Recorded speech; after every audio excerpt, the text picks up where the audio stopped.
것 같다라는 얘기를 하긴 했습니다. 근데 그 별개로 네. 엊그제 이 한대행의 발언을 놓고 해석이 분분했거든요. 마지막 소명. 국무회의에서 트럼프발 관세 협상 논의하면서 나온 얘기인데 이 마지막 소명이 도대체 무슨 뜻이냐. 해석이 다 제각각이에요.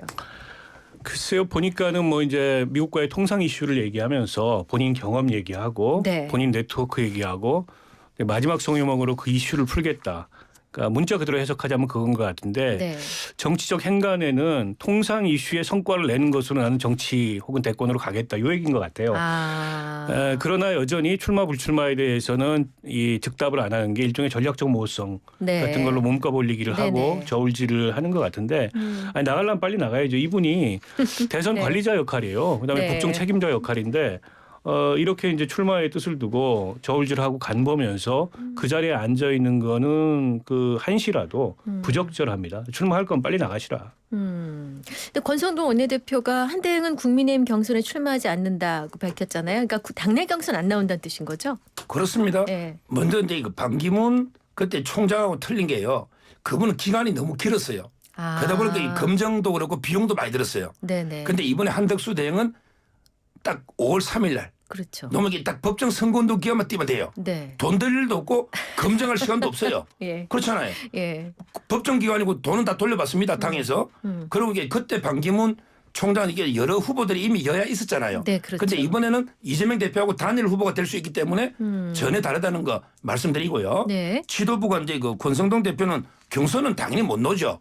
아마 이제 그 바로 저는 국민 추대 후보 형식으로 무소속 나와서 국민의힘 후보하고 단일하는 이런 이제 이벤트가 될 걸로 이렇게 예상이 되고 네. 마지막 소명이라는 거는 이제 그 국무위원으로서는 이제 마지막이고 아마 이게 오히려 저는 출마에 강한 의지고 네. 더 좋은 건 아까 제가 2년 임기 네. 곧 이야기했지만 네. 더 좋은 거는요. 아마 이게 딱 그 시점 해서 네. 미국에 한번 갔다 오는 거예요. 아. 미국에 가서 한번 트럼프와 대통령 한번 이게 딱 예. 사진 한번 찍고 예. 협상하면요. 확 인기 뜰 겁니다. 이거는 서 변호사님 아이디어세요? 그렇죠. 아니, 제가 짧게 이 말씀만 드릴게요. 지금 국민의힘 내에서 한덕수 추대론이 일어나고 50명, 60명 의원들이 서명을 하니 뭐 기자회견을 하니 하는데 네. 사실 당 경선을 앞두고 그런 행위는 심각한 해당 행위예요. 경선에 출마한 자당의 후보들 왜소하게 만들고 네. 경선에 김을 새게 만드는 거잖아요. 왜 그러냐. 왜 이른바 그러냐. 일부 친윤 네, 의원들이 네, 네. 선거를 이기겠다는 뜻이 아니고 네. 한덕수 총리는 후보가 됐다가 선거에 실패하면 물러날 사람이잖아요. 네. 결국 한덕수를 간판으로 내세워서 네. 이 당내에 네. 자신들의 권세와 영광을 계속 이어가겠다. 네. 이런 이제 당권 의지, 당권욕인 것 같아요. 아. 그래서 종합해 보면 저거는 네. 이제 이번 대선은 졌다라는 일종의 이제 패배주의의 발로라고 생각합니다. 그렇군요. 자, 알겠습니다. 다음 질문으로 넘어가겠습니다. 온통 그 한대행의 출마 여부에 관심이 쏠리다 보니까 방금 얘기하신 대로 국민의힘 대선 경선이 좀 힘이 빠지는 모양새입니다. 특히 지난 주말 오세훈 시장, 윤상현 의원이 차례로 불출마 선언했고 유승민 전 의원이 경선 불참을 선언했는데 이분들 불참으로 오는 22일 발표될 1차 경선 컷오프 4명이 누가 될까? 이게 초미의 관심사입니다. 누가 될 거라고 보십니까? 뭐 예, 저는 서정욱 변호사. 김문수, 네. 한동훈, 네. 홍준표가 이제 이거 안정적으로 삼각이 들어갈 거고요. 예, 나머지 한 한 명. 자리가 이제 이거 안철수하고 나경원 싸움이다 이렇게 보는데. 네네. 근데 이거 요즘 나경원 의원이 좀 윤심이 실리고 있잖아요. 네. 근데 안철수 의원은 이제 그 조직 자체가 거의 국회 보좌진 빼고는 거의 없습니다. 아. 조직 자체가. 예. 따라서 저는 아마 이제 이거 물론 이게 불출마한 분들이 다 이게 탄핵 찬성했던 유승민 이런 분들이잖아요. 네. 이 표가 안철수 후보 쪽으로 약간 갈 수는 있지만 아하. 그러게 나경원 의원의 상승세가 엄청납니다. 아. 그래서 저는 조심스럽게 나경원까지 해서 4강 이렇게 예측합니다. 네. 어떻게 보십니까? 글쎄 나경원, 안철수 두 분 중에 한 분인 것만은 분명한데 네. 나머지 셋은. 이게 이제 약간 인기 투표 성격이에요. 네. 왜냐하면 시간이 없습니다. 아, 그렇죠. 뭐 22일 날 결정하기 때문에 바로 토론 한 번 하고 그냥 결정하는 거여서 네네. 이제 인지도 순서대로 이제 국민의힘의 이제 지지층 내지는 당원들한테는 나경원 의원이 아무래도 인지도가 높아요. 그래서 나경원을 유력하게 점치는 것 같은데 네. 지금 서 변호사 얘기하셨듯이 지금 오세훈, 유승민 이분들이 불출마한 네. 그 반사이익은 안철수 후보가 얻을 가능성이 높아요. 그래서 예. 저는 단언 안 하겠습니다. 약간 나경원 의원이 우세하다. 네. 이렇게만 전망하겠습니다. 네. 일단 김문수, 한동훈, 홍준표 후보는 그 확실한 걸로. 네. 궁금합니다. 자, 일단 오세훈 시장 불출마가 좀 여파가 컸어요. 토호제 번복 논란에 명태균 리스트 부담 악재가 있긴 했지만 출마 뭐 사무실 다 예약하고 진영 다 짜놓고 출마 선언을 할 걸로 예상됐던 날 바로 전날 불출마 선언을 해서 충격이 셌는데 이게 그래서 생태보다 센 명태라는 말도 나오고 있고요. 그게 아니라 오세훈 시장 그 불출마에 당내 분명히 딜이 있었을 거란 추측도 있습니다. 어떻게 파악하세요? 먼저 이제 그 징조가 좀 있었어요. 그 오세훈 시장의 페이스북 저 글을 보면요. 네네. 이미 한 4월 2일 이후에 네. 글들이 안 올라옵니다. 잘. 이미 그 한 며칠 전부터 일주일 전부터 이 글이 안 올라요. 정치 글이. 네네. 따라서 이게 고심을 한 것고. 네. 뭐 제가 이제 그 캠프에 직접 참모들 다 통화를 해봤어요. 네네. 해보니까 이제 물론 낮은 지지율이 고민이죠. 뭐 명태균이든 토직을 하거든 왜 이렇게 지지율이 안 뜰까 이런 게 큰 고민이 있은 건 맞고요. 근데 문제는 결정적인 거는 한덕수 추대로는 같아요. 네. 왜 그러냐면 자기가 이제 그래 어떻게 해가지고 후보가 돼도 그러면 서울시장 던져야 되잖아. 네. 그런데 한덕수하고 또 단일하면 이게 말이 안 되잖아요. 예. 서울시장을 던지는데 예. 또 단일 한덕수 추대해버리면 그게 아마 결정적인 계기는 한덕수 문제다 이렇게 봅니다. 어떻게 보세요? 저도 비슷하게 봅니다. 이제 오 시장이 여러 어려움이 있어서 지지율이 그 좀처럼 뜨지 않는 고민도 있었을 텐데 결정적으로 한덕수 추대론이 나오면서 아마 그런 당내 상황에 실망을 많이 한 것 같아요. 그러느니 내년에 이제 서울시장 이제 이렇게 되면 3선이죠. 그 도전하겠다 이렇게 이제 방향을 선회한 것 같고 지금 유승민 전 의원도 불출마했지 않습니까? 네네. 어떻게 보면은 국민의힘의 경쟁 주자들 중에 중도층에서 좀 표를 모을 수 있을 걸로 기대되는 네네. 이런 사람들이 빠진 거예요. 맞습니다. 네. 그러니까 이제 당 경선이 조금은 더 어떻게 보면 헐거워졌고 좀 볼품없어진 그런 상황이어서 국민의힘이 이게 문제입니다. 그러니까 자당의 후보들은 안 쳐다보고 자꾸 밖에서 엎뚱이 정치를 하려고 하는 게 그 엎뚱이 정치의 결과가 윤석열 파면이잖아요. 그런데 예. 윤석열 정부 2인자를 또 엎뚱이 정치하겠다는 게 그래서 레밍이다, 뒷대들이다 이런 얘기가 나오는 거예요. 지금 국민의힘에서 들으면 정말 아픈 지적을 하신 것 같습니다. 자, 독자 출마를 모색한다는 유승민 전 의원, 또 민주당 내에서 경선 불출마를 선언한 김부겸, 김두관 후보, 그리고 이낙연 전 대표까지 범보수를 포함한 반명, 반윤, 빅텐트론도 얘기가 나오고 있어요. 또 빅텐트는 불가능하고요. 네, 예. 조그만 텐트 한 3개 정도 치질 것 같아요. 왜냐하면요. 네네. 이준석 대표는 끝까지 무조건 완주합니다. 그래요? 예, 제가 몇 번 확인했어요. 그다음에 유승민 의원이 탈당해서 무조건 출마합니다. 네. 근데 두 분이 옛날에는 뭐 인턴 데리고 있고 아버지끼리 동기고 네네네. 하지만 둘 다 끝까지 고집이 세요. 그래서 이제 제가 보기에 양보가 서로 없을 겁니다. 그러면 이준석 개혁신당 텐트 하나, 그다음에 유승민 탈당해서 나갑니다. 텐트 조그만 거 하나. 그다음에 저는 김부겸은 안 움직일 걸로 봐요. 오히려 이제 김두관은 경선을 보이콧했거든요. 거기에 이낙연도 있잖아요. 그렇죠. 이런 쪽으로 해서 이게 하나. 그러니까 큰 텐트 하나 이게 다 치도 이게 비교가 안 되는데 조그만 텐트가 한 3-4개 치즈봤자 이게 뭐 되겠어요? 결국 이번에도 이재명 대표하고 그다음에 국민의힘하고 한덕수 합친 요 좌우 이 대결이 저는 1대1 구도다 이렇게 봅니다. 그렇군요.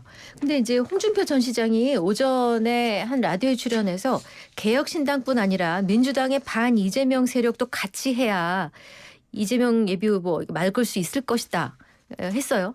그러니까 한 발 더 나가서 반명 세력과의 연정론까지 얘기했습니다. 황당한 얘기죠. 그러니까 민주당에 계신 분들이 이재명 후보하고 입장이 달리하더라도 탄핵에 찬성하고 개업에 반대했던 분들인데 홍준표 시장은 탄핵에 반대했던 분이잖아요. 어떻게 같이 할 수가 있겠어요. 그런데다가 이게 정치 세력 간의 연정이라는 거는 일종의 이제 집권을 위한 집권 연합이어야 의미가 있습니다. 근데 누구를 막기 위해서 뭐 반명 연합 그런 거는 대한민국 정치사에 있어 본 적이 없어요. 과거에 DJP 연합이나 정몽중 노무현 단일화도 집권 연합이었습니다. 집권이 가능하기 때문에 연합을 한 거예요. 그때 뭐 반위해창 연합이 아니었어요. 두 번 다. 때문에 굉장히 퇴행적이고 현실에서도 실현 가능성이 없고 그냥 홍준표 시장이 아무 말이나 말씀하시는 거다 이렇게 생각합니다. 네. 어떻게 보셔요? 뭐 저도 이게 똑같은 입장입니다. 뭐 제보고 예측 많이 틀린다는데 오늘 보니까 거의 똑같은데요. 바라보는 결론이 똑같지 않습니까? 비슷하시다. 알겠습니다. 자, 그 김문수, 한동훈, 나경원 등등 이 국힘 대선 후보들은 저마다의 빅텐트론 혹은 연대론을 거론하는데요. 국힘 경선이 시작되기 전에 나오는 이 빅텐트론에는 어떤 의도가 있어 보인다는 지적들이 있습니다. 이 뭐 어떤 의도를 말하는 건가요? 글쎄 뭐 의도까지는 잘 모르겠는데 결국 지금 이제 국민의힘 후보들로는 안 된다. 그러니까 당 내에 이른바 기득권 세력들이 그 생각을 하는 것 같아요. 결국 이제 친윤, TK, PK 여기가 지금 이제 국민의힘의 현재 기득권이잖아요. 네. 근데 이분들은 대선에서 이기는 것보다 자기 기득권 연장이 더 중요한 것 같아요. 결국 자기가 공천받고 공천받을 수 있는 당내 권력 지형을 만들고 이제 그렇다 보니까는 계속 밖에서 후보를 데려와서 뭘 어떻게 해보려고 하는데 그 쉽지 않을 거라고 보고 제가 앞서도 말씀드렸듯이 무슨 빅텐트 이것도 어울성설인 게 유승민 의원만 하더라도 탄핵에 이 찬성했던 분이에요. 그분이 탄핵에 반대했던 사람하고 단일화할 수 있겠어요? 저는 쉽지 않다고 봅니다. 민주당 쪽 그 계열의 정당 출신 후보들은 더더욱 말할 것도 없고 그래서 실현 불가능한 얘기를 하는 거고 결국 저는 이제 대선이 목적이 아니라 대선 이후에 이제 당권 더 나아가서 차기 총선의 공천 이런 걸 염두에 둔 국민의힘 내의 기득권 세력들 사이에 이렇게 외부에서 후보 영입론 혹은 뭐 빅텐트로 이런 걸 쭉 퍼뜨리는 게 아닌가 싶어요. 근데 구 여권에서는 홍 전 시장이 거론한 노무현 정몽준 단일화 모델이 이 반명 빅텐트 구상으로 확대될 수도 있다고 뭐 보던데 2002년하고 지금 워낙 다르니까 이걸 어떻게 보셨어요? 그렇죠. 상황은 이게 똑같지는 않은데 네. 그런데 노무현 정몽준 모델이 비슷한 게요. 네. 이번에 국민의힘 후보하고 한덕수 예. 대응하고 이게 합친다는 거 아닙니까? 그 모델 자체는 이게 비슷한데 그때는 아마 그때 단일화가 결렬돼 버렸죠. 깨졌죠. 그런데 오히려 또 역으로 노무현 후보 승리했어요. 예. 그러니까 저는 이번에는 이제 그렇게 돼서는 다르죠. 이번에 단일화가 깨져버리면요. 오히려 이게 승리하기 좀 어렵잖아요. 따라서 모델 자체가 같은 건 아니지만 그러나 그 구상은요. 그때하고 저는 비슷한 점이 있다. 이렇게 보고 지금 우리 자꾸 박원석 의원님이 뭐라 하냐면 네. 자꾸 이번에 뭐 패배하고 그 이후에 기득권을 유지해서 뭐 당의 당권 이런 이야기 하는데 그런 사람 없습니다. 네. 어떻게든 이겨보려고 지금 별의별 수를 이게 우리가 지금 별의별 수를. 짜내고 있는 거죠. 네. 왜 이재명 후보가 되는 순간에 완전히 입법, 행정, 심지어 사법 카르텔까지 상권이 일치돼 버리면 이게 대암흑 시대가 옵니다.